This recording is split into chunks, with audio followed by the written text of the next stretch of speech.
France honouring wartime heroes, posters of those playing a crucial role liberating the country after D-Day. Fittingly, Ken Mayhew's on display in the village of Culver, Montgomery. A captain with the 1st Battalion, the Suffolk Regiment, he was involved in capturing a nearby German command post a few hours after British troops landed on Sword Beach.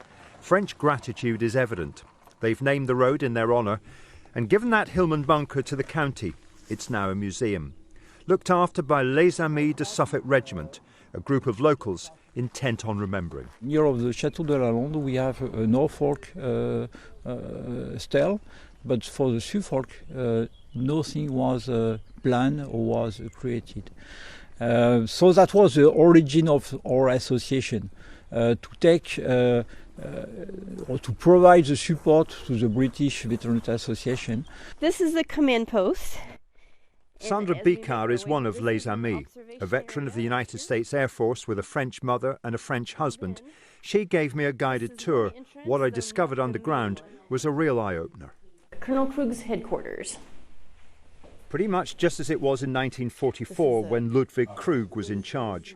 He was in his private quarters on June the 6th when the message from 17-year-old Hans Sauer brought bad news. He was keeping guard in the lookout post above. C'était noir de bateau. It was just black with boats. That's all you could see. Boats everywhere. You know, the tanks and everything coming. And I cannot imagine how that young man felt seeing all this. I mean, just was going up the ladder like every other day, and all of a sudden everything about this day changed.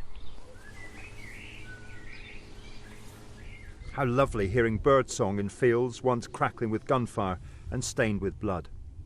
75 years on, Ken Mayhew, who's now 102, is in France for the D-Day commemoration. He was in charge of Bren gun carriers. There were some really heroic actions on the parts of members of the Suffolks that they finally succeeded in overcoming these difficulties. Mines and so on, which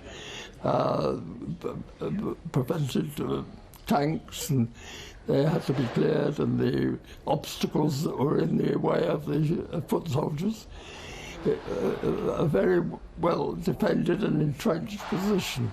He went on to have a distinguished military service, wounded while in the Netherlands, and later awarded the highest military award by the Dutch. I was speaking with him, and I thought of all that he had seen and done, and maybe if it weren't for him, I wouldn't be here. My grandfather was a résistant with the French, and it just, in a overwhelming gratitude, I just said, thank you for everything you did. And he looked me dead in the eye and he said, I was so scared.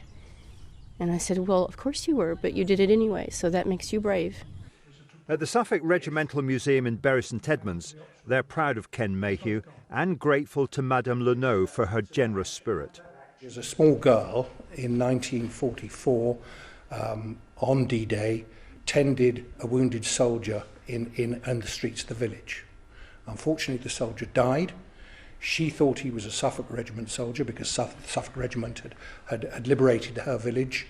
And afterwards, when her father had died and she had inherited the farm, she decided to give the Hillman bunker and an area of ground round it to the Suffolk Regiment in memory of their gallant actions on that day.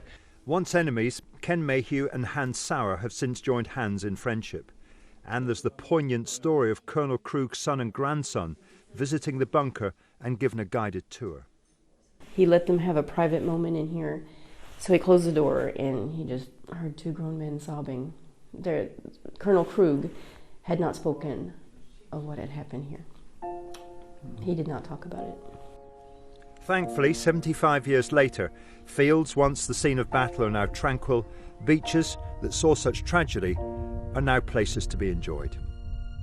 Malcolm Robertson, ITV News, Normandy.